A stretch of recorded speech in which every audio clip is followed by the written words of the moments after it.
Okay, we're gonna get started. I'm gonna go without. So I just want to welcome everybody to this evening's lecture. This is the last lecture this year in our Art Talk series. I'd like to just say a quick thanks to the ASCC for the funding to put the series together. Also, I'd like to remind people to silence their cell phones or turn those off if you haven't already. Tonight, we have, for the first time, we have a collaborative group that's working together that's here to talk a little bit about the way that they work and the projects that they've done over the past 14 years of working together. We have John Sutton, Ben Beres, and Zach Culler, who go by the name of SuttonBeresCuller. They met as undergrads at Cornish College of Art in Seattle and have been working on performance-based installations ever since. And so please join me in welcoming these great artists from Seattle. Thank you. Thank you. Thank you. Thanks for having us. It's great to be here. I'm Ben Beres. I'm John Sutton. Hi, I'm Zach Culler. And it's really nice to be in Vancouver. Thanks to Tennessee for inviting us down. So we've all been working together for the last 14 years in the fields of sculpture, performance, public art, and kind of pull each other in a lot of different directions, which is what initially started us collaborating. We're going to kind of breeze through the first few years of our collaboration. So as we were working together in the beginning in the sculpture lab, we were all kind of working on large individual projects. We were pulling each other in to kind of help hold something or clamp something or be a model or whatever it was. And we just started talking about different things. And we had this opportunity to do this outdoor sculpture festival. And we kind of went out individually thinking that we were going to work on different projects, and we started collaborating, and that led us into a year of pretty intensive studio production. So we had a studio, and we were creating something every other week. So we'd have a couple of days to conceptualize something. We can build this in a few days. We'd have a little opening, and then the next week it was tearing it down and kind of starting that process over. And that taught us a lot about collaborating. We were also responding to how people entered space, reacted to space. We really liked giving people decisions and letting them choose and touch and feel. Something that we really loved about art, which you go to a museum, you can't pick the painting up or a sculpture up, and we really wanted people to be able to interact with what we were doing. So this is a piece that we did at Consolidated Works. The year of installations that we built in the studio sort of led up to this piece. This was done in 2002, and we called it New Installation. And it's just sort of this maze of spaces, or a maze in the space where you had these choices, how you were going to navigate through the space, whether you're going to go left or right, and make your way through this maze. And then as you made your way through it, you encountered all of these different sculptures, some of which were interactive, some of which weren't. And so we were sort of testing that boundary, if the viewer would know what they could start to play with and what was sort of hands off. And a lot of times they didn't. This was our first piece that we took outside, kind of into the public sphere. We were really interested in making public art that was kind of non-sanctioned, that was actually engaging the public and kind of hitting the road. And so this was that first piece, and it was called Trailer Park. And we had a little flatbed trailer, and we planted grass and a tree, and it had a little fountain, stone paths. Everything was alive and growing.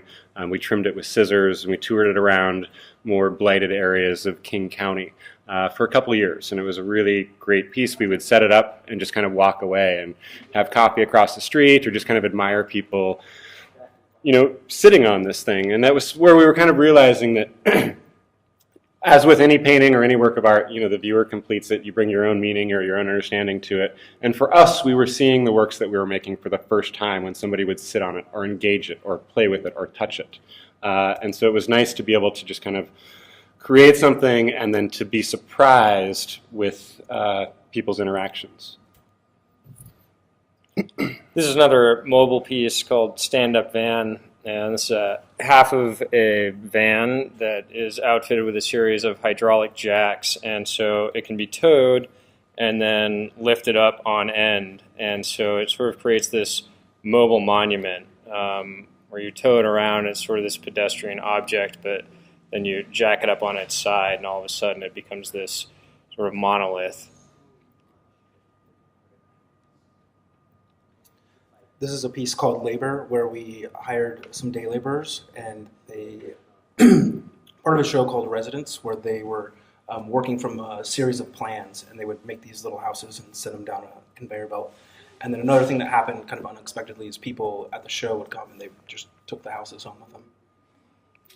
This is part of that same show. We had a residency for many months in the back of the space, and we're creating works that we're all kind of playing with the idea of home and what it means to have a residence or be in residence. And so this was Tall Boy with Girl.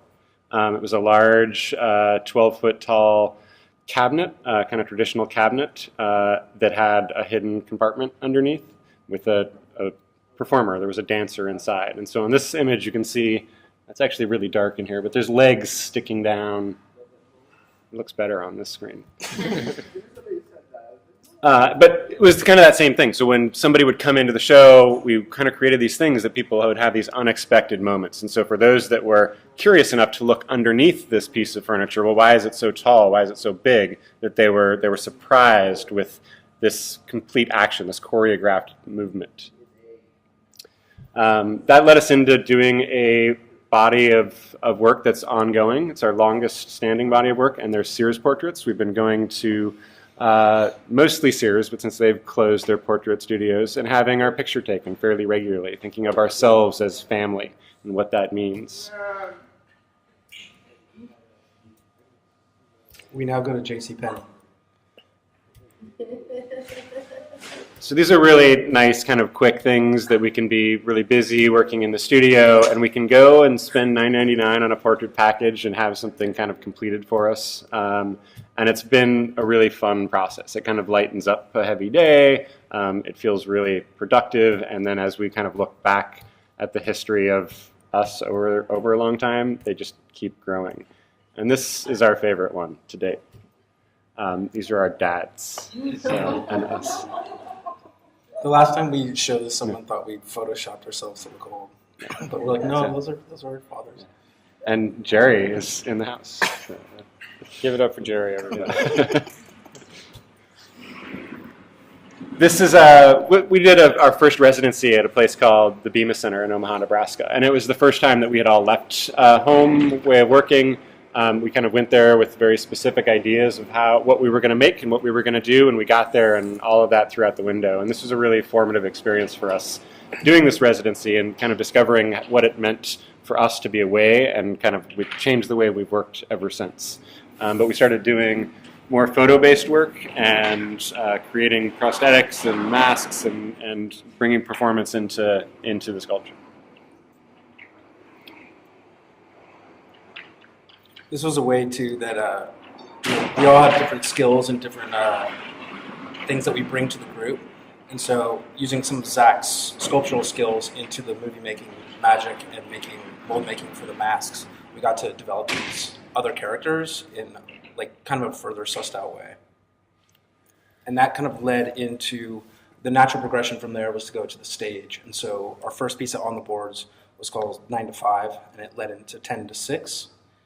And it was a series of John is an old man named Earl Grey, and it's a 20-minute piece where there's 18 people on stage, and it just goes through a little vignette of his life as a young man.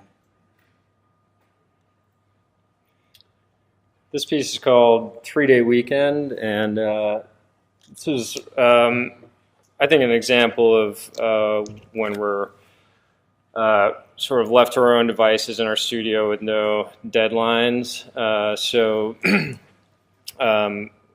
For this piece, we took a travel trailer, completely deconstructed it, moved it into the studio, raised it 10 feet off the ground, and then and reconstructed it with a glass bottom.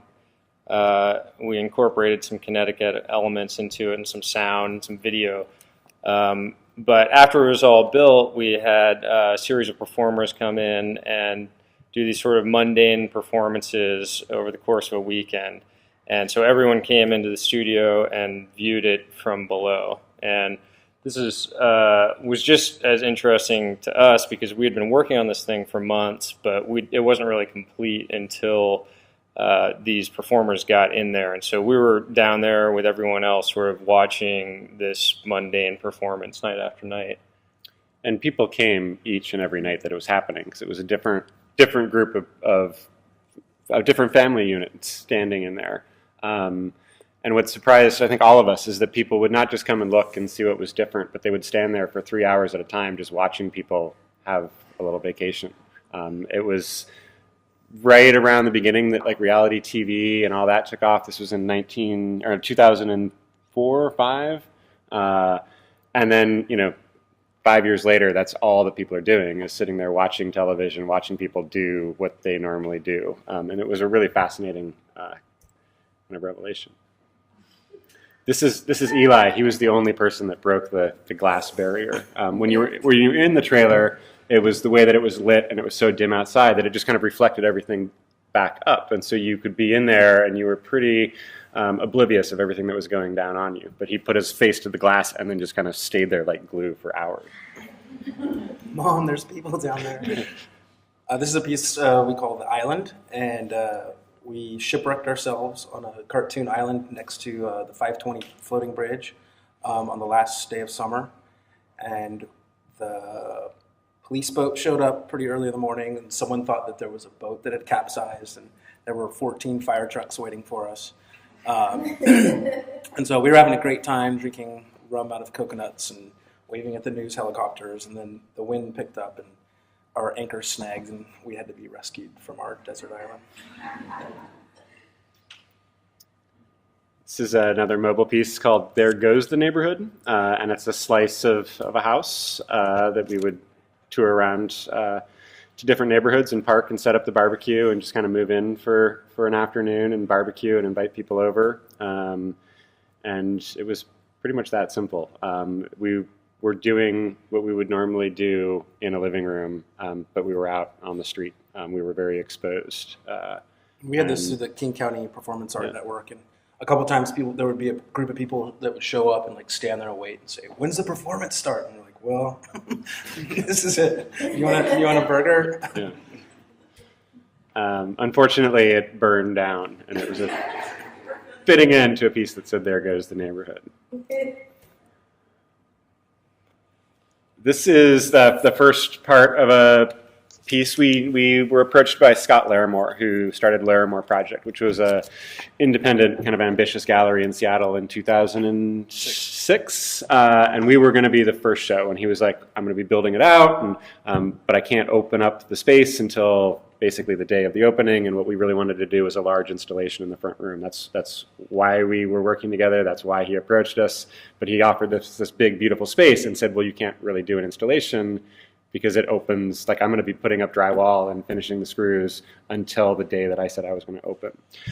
So our proposal, or our solution, was to create this 32-foot by 32-foot by 12-foot tall crate. Inside of that crate was all of the materials that we were going to build said installation with. And so for the first opening, his soft opening, we had this object filling up that main space and some other artworks in the back. And then 3 weeks later, this kind of happened. We built a full-scale, semi-functional Chinese restaurant. And it was based on all of the architecture in the surrounding neighborhood and what we had been eating for lunch and dinner for 5 days a week as we were helping to build out the gallery. And so it was kind of like all of the different elements were taken from that neighborhood, from things that we found really kind of attractive. And this was a nice exercise in trust because the gallery dealer had no idea what we were building, and no one else did. So you could come in and you would hear the noises, you would hear sawing and us talking, but there was a lot of buzz around what's going on inside this box. And we had set up 2 acquaintances on a blind date for that first opening, and so they were both comfortable acting, but they knew what the scenario was going to be. And so again, we kind of gave that up to them. And so they were, for 4 hours for the opening, full on engaged and having conversation while people were kind of walking around and looking at all the details, and they didn't break character at all. They ate a ton of Chinese food. Yeah. And then for the run of the rest of the exhibition, people would come down and have lunch in the space. It's the first incarnation of a piece that we translated into this, and it's called Homesick. We had been making a lot of work around the idea of home and family, and we felt like it was time that we kind of moved on. And so we did this kind of sickly version of it. It was kind of half sinking into the gallery floor, the lights were kind of fading in and out, and it had this heavy breath, and it was kind of like putting something to bed. And it's not, anyway. So this was our way of trying to kind of separate ourselves from some of our past work to make a nice sculptural gesture and think about doing different things. This was an installation we did for the Northwest Biennial at the Tacoma Art Museum, and this was called Ship in a Bottle. And this is sort of an example of a project that came about just from the parameters, where they said, we want this big, large gesture, and we want it in this courtyard, and we want it to sit on top of this piece. It's called Stone Wave. It's in the atrium. So if you can do some grand gesture in here, that would be great. And if you can fit it through this little 3x5 door, you do that as well. So we came back to them and proposed that we have this sailboat craned in and set in the middle of this space in the Tacoma Art Museum, and they went for it. So we ended up outfitting it with we sort of plumbed this system of with a fog machine that would sort of create this atmosphere around it. So it was sort of pumping out this mist, and set up some pneumatics to actuate the rudder to sort of make it move around, and so that was the piece. This piece is called Peapod, and it's a mobile miniature stage. We built it out of an old luggage carrier, and spent a lot of time fiberglassing it and having it sprayed in an auto body booth, and we tricked it out with a bunch of LCD screens and electronics and CB radio and sort of karaoke gear, and so people could get in there and perform. This is our first permanent, commissioned public art project, which we've learned a lot from. We're still learning a lot from it. But we were approached we applied for a call for public art from the city, and it was for the streetcar, the extension from South Lake Union to downtown. And it was a very specific call. They wanted art that engaged the public, but it had to happen on the sidewalk plane. It couldn't stick up. They had already built the stations, but they wanted something that was engaging. But they were only saying you could make something on the sidewalk surface. And so we were thinking about what that meant, and do we decorate the sidewalk, do we stamp it, do we do tiles, and we really wanted to make something that was somehow more significant than that. And so the proposal and what we ended up doing was we created a 8-foot tall neon double helix, and we dug a big hole and we put in a big pipe in the ground and did a custom glass manhole cover over it. And so it's got a depth to it and a mirror on the bottom, and so it looks like it goes down forever. It's a DNA double helix, and so it spirals down, and then the steps in it are animated, and so it looks like it's constantly spiraling down, so it's sequencing on and off. And part of the concept from that came from the streetcar and South Lake Union and the biotech industry, and all of this infrastructure was being built largely because of South Lake Union's transformation from warehouses and blue collar to biotech and the Fred Hutch and all of those different things. And then we were thinking about the city infrastructure and the drainage and everything going down the drain and out to the sound, and so it's like out of sight, out of mind, and we wanted to draw attention to that. And so the DNA and what you put down the drain and all of those things was kind of like why we're in this to begin with. So we wanted to make some piece that subtly referred to that. And it was really nice because you were able to, like, it's a fairly big thing, but unless you were standing right over it, you didn't see it at all. And so it was kind of a way to make a piece of public art that was really intimate at the same time. And so our second piece with the city, this is cited in 2 different places in Seattle, is called Salon. And again, it was a sidewalk project. And we took molds of ornate frames and stamped these picture frames in the sidewalk plane, and then did acid etching and sealant. And so the people in the neighborhood would take sidewalk chalk and kind of use these as picture planes, portraits, and whatnot. And so these were always kind of changing, and each neighborhood had kind of a different characteristic to it. This is a piece called Wondercomer, and this was in the San Jose airport, and it was up for a couple years. We made this big Wondercomer that was kind of jokingly to us the hub of the main airport. We were asked to respond to the past, the present, and the future of the city of San Jose and Silicon Valley.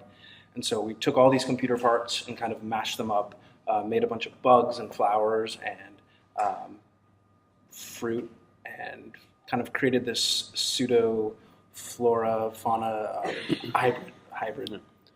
We wanted it to kind of refer to the past of that, but we wanted it to look like this really white, modern, sterile airport was kind of built around this one last vestige of that place. This is called Panoptis, and we were asked by the Henry Art Gallery, which is part of the University of Washington, to do a really interesting kind of curatorial project. And so not just making a work, but they wanted us to go into their collection and to create a work in response to that. And so the Henry is a collecting institute, and as part of their mission, they have to display that collection periodically. And so they tasked us with that idea, and our project was to create this large robot with which mediated your arts experience. And so there's a large track. I thought one of those was a video. There's a track that kind of travels around the room. We picked 150 objects, roughly, from the collection for various reasons. And there were 2 ways to look at it. It was hung floor to ceiling, salon style. You couldn't ever really see all of the work up close and in person. It had this large machine kind of traveling autonomously in front of it. And then in another gallery on the other end of the museum was, on the bottom right, was this joystick and high definition monitor. And so that camera was traveling around, and it was capturing a very small slice in high definition. And so you were seeing the cracks and the hairs that fell off the paintbrush and all of these details that you really can't see with the naked eye. But when you were looking at the works themselves, you really couldn't see anything because of the way that it was dimly lit. And so it was thinking about how we look at art nowadays. Like, we see so much more, we're exposed to it via the internet in a JPEG or a low resolution image, but we're exposed to so much more information and so much more content than we ever would have been. But what's mediated, it's through a computer screen. It's never going to take the place of the real thing. So we wanted to make something that was kind of playing with that duality. And it wasn't until you walked through the entire museum that you saw that this robot was being controlled by this thing. Or you would encounter one or the other because they were at opposite ends. So.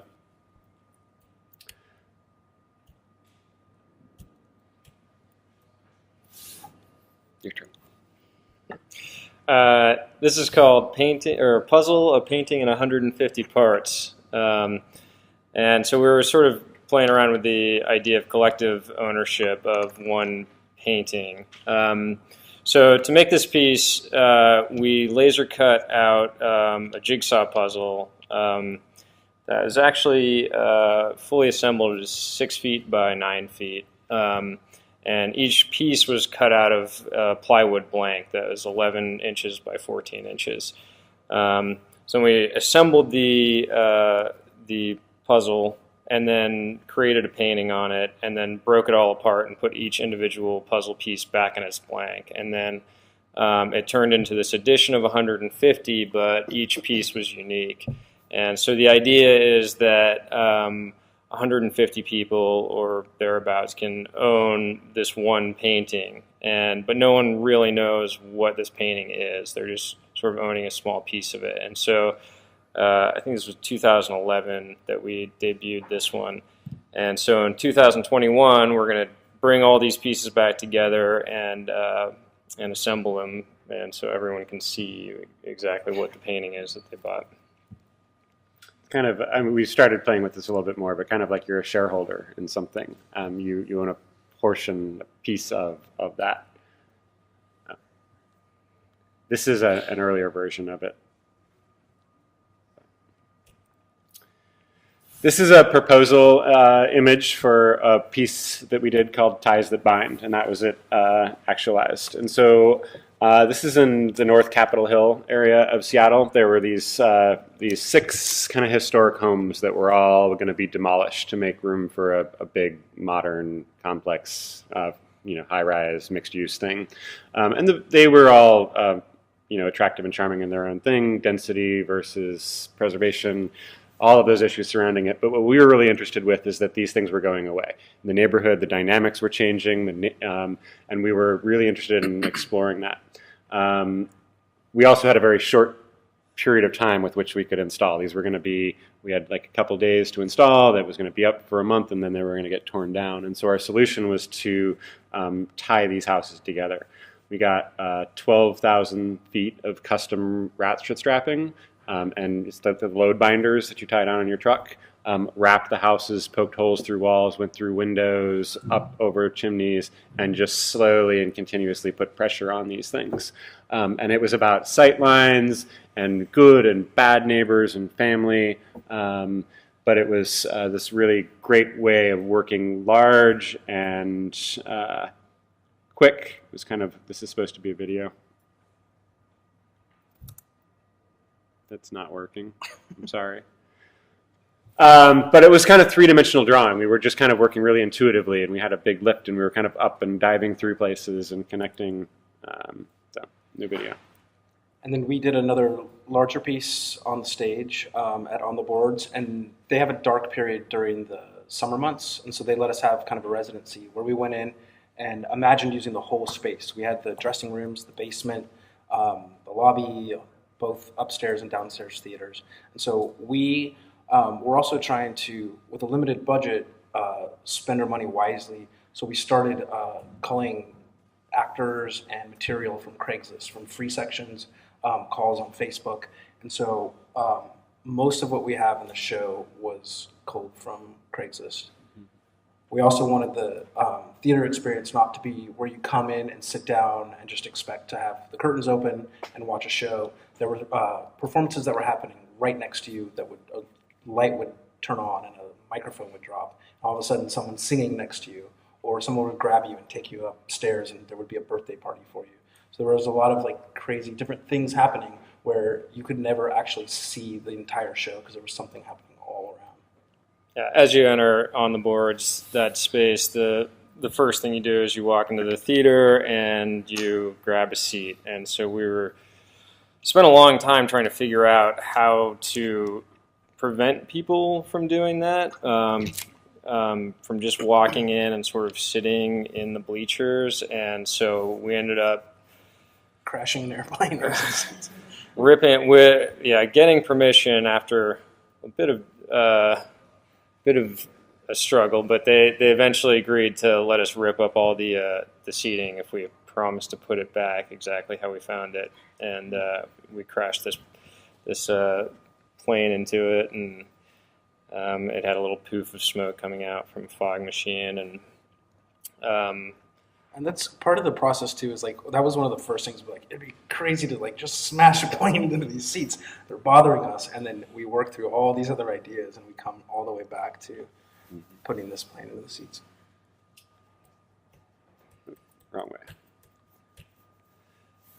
So this is a piece called Work in Progress, and we were asked to do a piece that we were teaching sculpture at Cornish, which was really an honor to be invited back. It was about a decade after we graduated, and so we were teaching sculpture. It was really fun. It was in a new campus, a new building.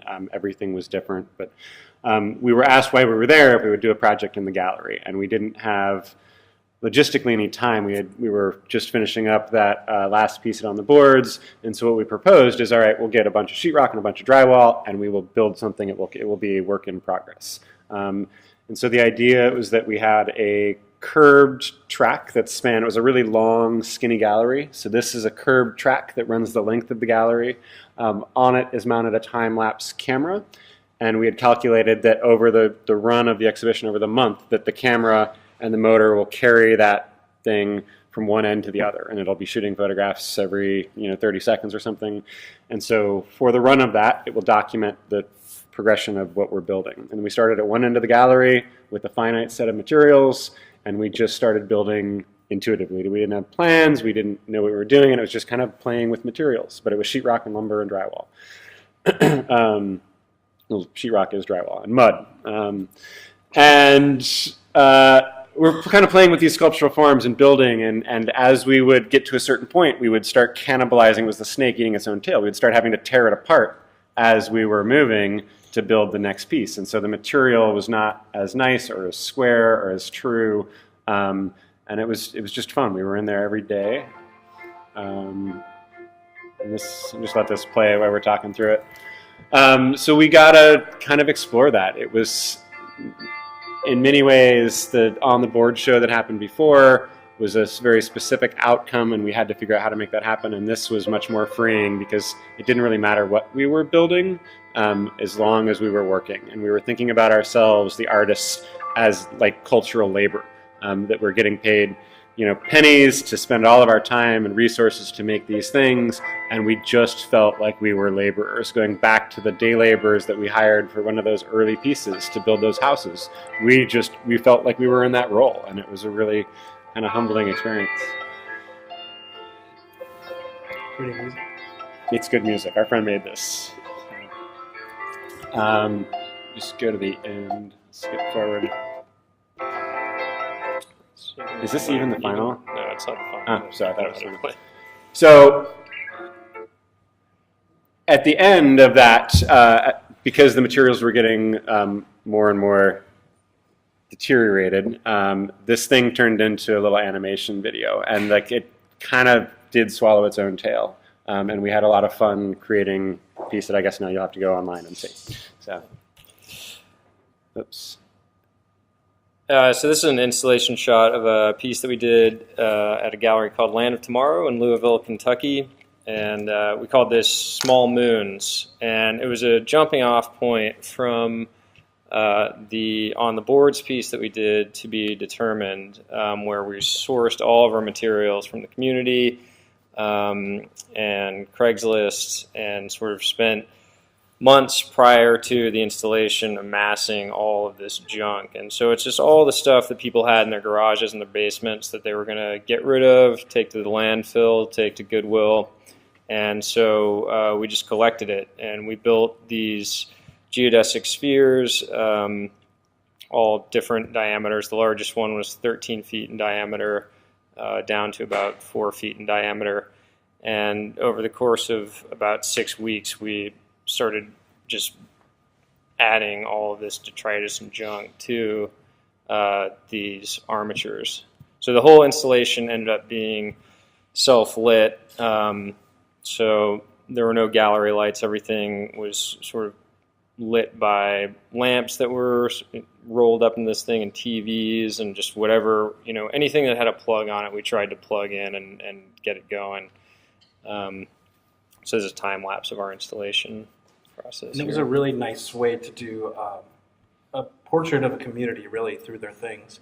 We had made one in Seattle, and it was completely different objects and characteristics than the things that were in Louisville. And we imagine, doing one in South America versus New York City. Like, they could all be very different with very geographically tied to objects. It's also a really, one of the things that we struggle with is we like to create large works and make things that are site-specific, but traveling somewhere and building with a lot of materials, this is a great way to kind of not be generating waste. We were just using some PVC. We were taking things out of a waste stream, cleaning them up. We cleaned them a ridiculous amount, and then putting them back out there, donating them to the Goodwills or things along those lines. And so we were a little bit more aware of how we're able to travel and make something large but not have to ship things all the way across the country or be buying materials that are one-time uses. So we'll occasionally do odd jobs. And this was a commission for a law firm in downtown Seattle, and they wanted to hire an artist to design their desk for their new library. And so, you know, as artists, you have to figure out how to make ends meet sometimes. And this is a really exciting opportunity. This law firm has an amazing art collection, and so it wasn't just for a desk, but it was we need a desk, and it needs to showcase our law books, and we have this material. And so we were tasked with something that was so like, this is the end game, and we just had to come up with how to make it work in the visuals. So our solution was to take some of these historical books and to make molds of them. And so you can see that we cast some of them, and they're cast out of different colored resins. And so we were playing with like the illumination of the law and text and different ways that we access that now via like illuminated screens instead of these books. And so playing with that quality of light. And then on the top of the desk is glass that was sandblasted with a lot of historical cases that the firm had worked on. I'm going to go through this one. This is a piece called the Mini Mart City Park.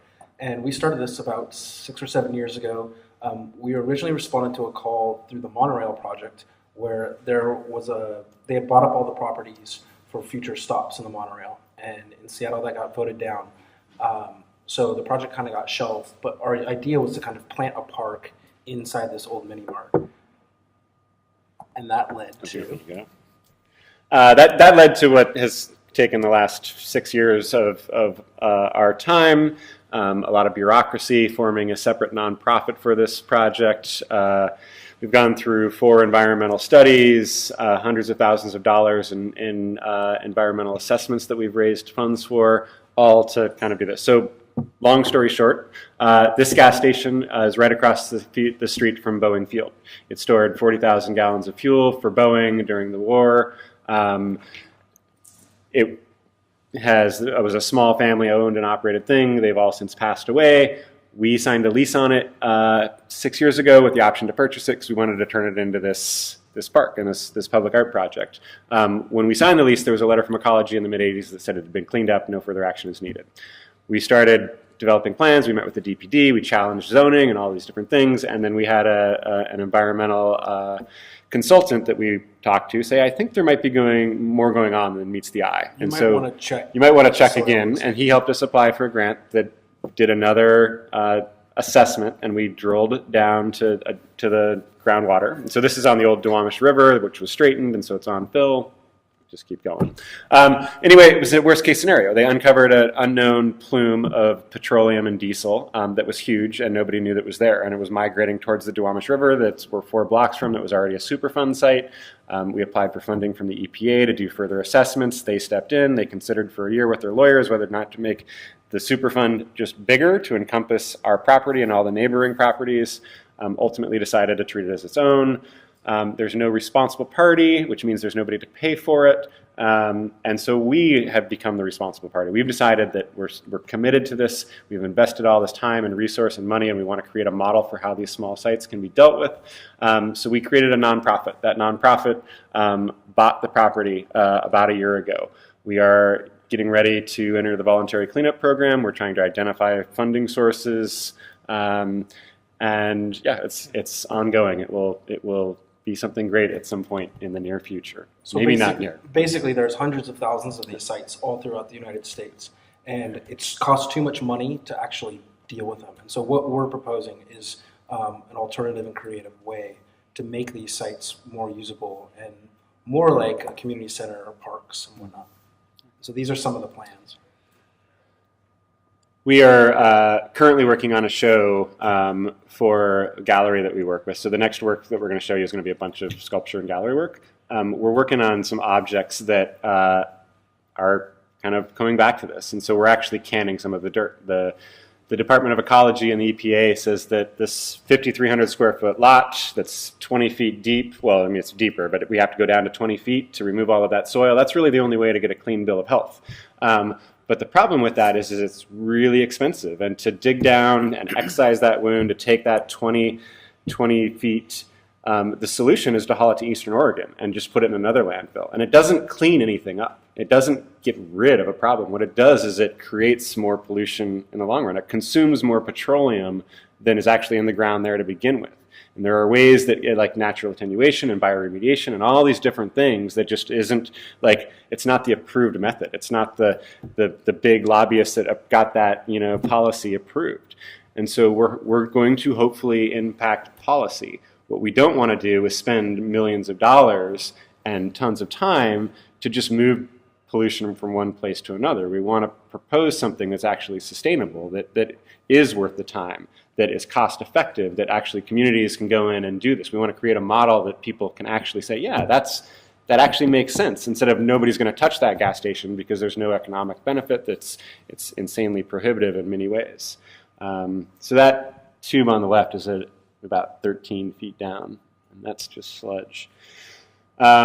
This is a picture of us on the Duwamish River, kind of playing with that. But where I was going is we're canning dirt. They say we got to get rid of it, and we're canning it. We bought a soup canner, and we're canning it, and we're making these objects for the show to kind of illustrate that. And it'll go back to the idea of the puzzles. Like, we want people to take collective ownership in this. We want somebody to buy a can of soup, can of dirty dirt, knowing that money will go towards the actual help and cleanup. But it's something that you own, you possess, you're responsible for. Okay, done. This is a model we made of it. About 5 minutes. Okay, we'll play us through. This is an installation view of a show we had at Larimore Project. This is our second show, and this is more just straight sculpture. So this is a piece called Flight Path. Choose one. I'm just trying to go quicker. Go ahead. Flight Path. This was a sculpture called To Make Ends Meet. This is 538 words etched onto river rock, and it was from we had a scathing review of one of our performance pieces from a critic that kind of took things personally, and this was our way of making something out of that. These are mirrors that we take from bar bathrooms and make copies of them and then etch them, and they're in essence prints of throwaway objects. We've been working for a long time on a series of bronze objects, on taking kind of these ordinary objects, these institutional objects, and making them permanent, making them last the test of time. So this is a bronze picture frame that's kind of wilted, and bronze stanchions and rope. And so the rope is cast bronze as well, called Masterpiece. This is a convex mirror, kind of playing with form and function. A lot of polishing of that material to make it reflect light instead of emit light. So we do a lot of large-scale works, or the public works, and this studio work is kind of what keeps that thread going, like keeps us working in betweens, and it's something that we can control the outcomes from, and it's how we all met together in the first place, was making objects. None of the videos are working. There we go. It's disco ball, just polished bronze. We went away this last fall for a residency at the McDowell Colony, and did this portrait project. This is called Three's a Crowd. This is just the three of us in hundreds and hundreds of different shots. And that was supposed to lead into a bunch of drawings that we were going to show you, but they didn't reproduce well on the screen, so we took them out. And these are a couple things we're working on right now. The working title for this is Big Top Grandstand. That might change in the next couple of months, but that's the placeholder right now. So we're fabricating this right now, and it's a series of trailers that all nest inside of each other, sort of like Russian dolls, and then pop up. It's all actuated by a scissor lift, and when it's fully telescoped up, it'll be 35 feet tall. It's all resting on a 16-foot trailer, and this is what our summer is going to be. We're going to debut this at the Nuit Blanche Festival in Toronto in the beginning of October. This is another public piece we're doing for a high school in Woodinville, Washington, and we're making 9 of these cast resin falcons, and they asked us to do a sculpture for their school, and we decided to use the entire campus as the site. And so these falcons are going to be on these branches and placed all throughout the building. This is a early version of a piece that we're expanding upon. It's called Ring of Fire, and it's just kind of repurposed lamps that are interactive. So there's a series of proximity sensors and motion controllers, and it's kind of dimming and is supposed to resemble a fire. And this is kind of jumping off of the Louisville project with the small moons, where we really loved the lamps in there, and we decided to kind of take one of those elements and kind of push it a little bit further. We were thinking about like the fireplace, not the fireplace, but the fire is what we used to gather around and tell stories, and it's where culture kind of emerged, and how that's largely lost to us now. And we have these very functional objects that people discard now because they don't match your decor. How we've tamed light, and it means nothing. How we've tamed heat, and so we have these lamps, but like, oh, it doesn't match my curtains anymore, and so it's now given away for free, and it's sitting on a shelf in a Value Village for 99 cents. And there's no reason that we need new lamps. So anyway, that's it. On that note.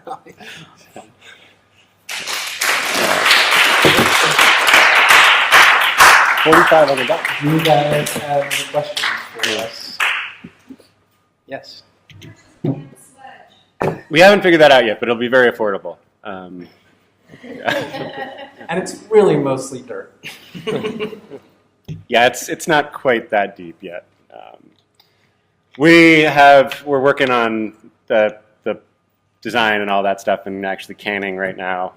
But it's going to be, we have a show at Greg Casera's September 5th, somewhere. I think that's when it opens.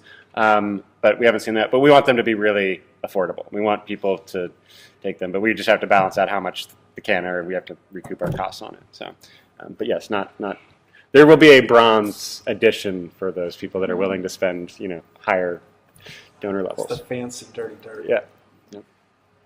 Yeah. Can you point to one project or another that's giving you more exposure than others? Because some of these seem like to be highly a lot of exposure in some of It's the island without question. That's like the one thing that always gets brought up is. Oh, you did that. You were the island. I mean, we had a news helicopter circling around us, and there are people that don't know anything about us or anything about our work, but they know about 3 guys that built an island in 2006.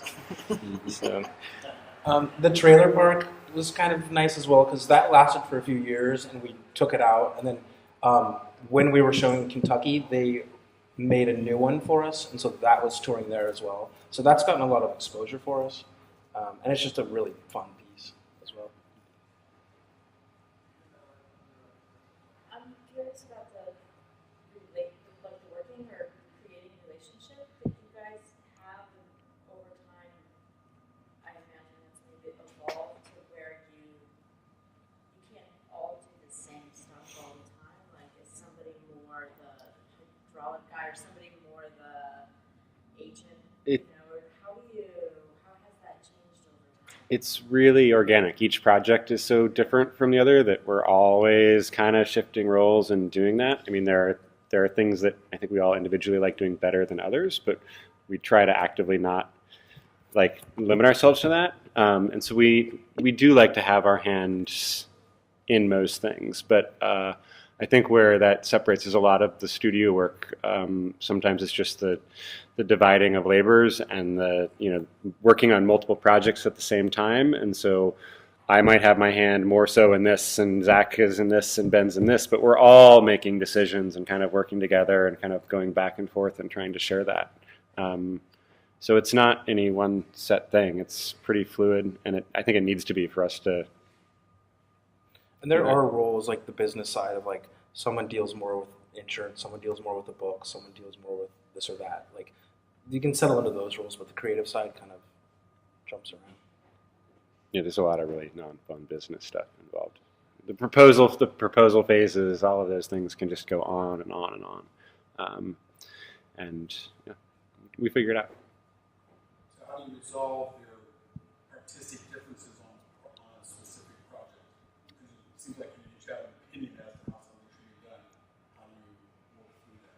I spend most of my time trying to convince them that my idea is the best. I pretty much do the same thing. I don't know. There's a lot of Yeah. 2 against 1. It'll come down to a vote, but I feel like most of the time it might take a while to get there, but we all eventually agree. But there's a lot. I mean, we sit around and talk a lot before we make anything. And there's also if you lose on this one, you're more than likely going to get your way in another situation. And there's so many decisions to be made all the time that you can't hold everyone precious. And if you do, we would never have made it if we were able to be okay, that's a good idea, I'll roll with it, or be flexible with those things. And I think ultimately, we all believe in each other and have that faith that, no matter, some things are, if you give a little bit, the end result we're always proud of. And that's it, is, it feels true and collaborative and not any one of our voices. And, yeah. If we were making if we were only making bronze sculptures or doing that, I think that might get, the process might wear on us. But because there's so many different things, and some things that are long-term and we keep shepherding along, and other things that are kind of the quicker, it's that we have plenty to kind of, this is getting frustrating, or I don't need to, it's we can change our focuses. The last, a month has been we're, in our conversation, it's going between falcons and plungers and smoke alarms and a scissor lift and lamp piles, and so there's aluminum composites. There's so and many different things to deal with it. I think sometimes our conversations from the outside would be hilarious, but not right now. Yeah. Anything else? Sometimes we finish each other's sentences. Could you tell a story about the Chinese restaurant and the ducks you had hanging in the window? Zach can tell. Well, these guys This is a good example of the previous question. insisted on hanging real ducks in the restaurant in, I think it was July, and there's 6 Peking ducks just hanging in the restaurant, and I was like, well, it's July, the gallery's not air conditioned, there's no refrigeration, you're just going to leave these ducks, and they're like, no, we're going to shellac them, and that'll keep them from rotting. And I'm like, well, it's a 6-week show, we're just going to leave these ducks here. Let's just make faux ducks. We can get some rubber chickens, and we'll just make it work. And these guys were like, no, they got to be real ducks. It was important. So I think it was maybe week 2, the gallerist was like, you guys have to get rid of these ducks. And I was like, I'm not dealing with these ducks because I told you guys. So we were wearing. So these guys were in masks. full hazmat, and they're wearing respirators, and It smelled awful. it was terrible. And so I told you we threw so. them, and then we got faux ducks, and Zach was like, "I told you so." And I still love talking about that. It was a good learning experience. Yeah. Yeah. Anytime now that there's a question, Zach's like, "Can you remember the ducks?"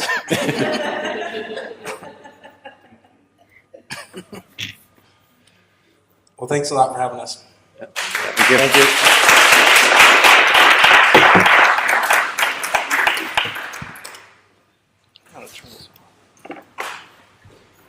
So I realized I was supposed to get something from you that Jamie is going to try and get from you now, because when we put the video online, we have your video, but we also like to have the PowerPoint so we can put the image files. Okay. Do you have is it a PowerPoint? I've got a Keynote, but it can export as PowerPoint. Keynote's fine. I think Jamie is going to be over here in a second. Okay. To double check if I did my job. Okay. You're telling them about the flash Yes, I drive? was telling Okay, them cool. just about that. Cool. So this is the drive that I would love to get your PowerPoint on or your Okay. keynote. Or And so I just want to, we didn't really Sure. know that you were recording it, or is it how's it being used? I have, oh, sorry.